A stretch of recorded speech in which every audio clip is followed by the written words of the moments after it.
Nu, tātad tavam jaunajam pasātam motorsiksna un ruļi jau ir nomainīti.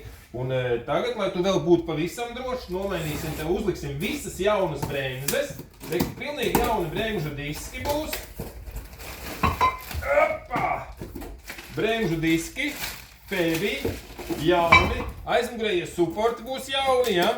Opa, taisam vaļā. Jauni supporti aizmugurē būs, lai tev roceni nesūbēt. Būs pa pirmo zorti. Redzi? Noie! I like it! Jā, richtig good! Deutsche kvalitēt! Kas vēl būs? Bremžu kucīši. Priekšā un aizmugurē visas bremžas būs jaunas.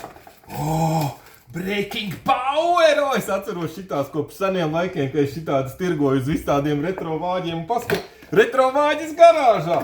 Tā kā jā, krāja naudiņu pēc, es domāju, pēc jaunā gada varēs nopirkt šito vāģi, ja? 1500 eiro. Tas tā nav daudz. Labi, davai pišķili. Benzīnieks, nav nekādi DPF, nekā automāts. Brauc kā kungs. Labi, davai, peace.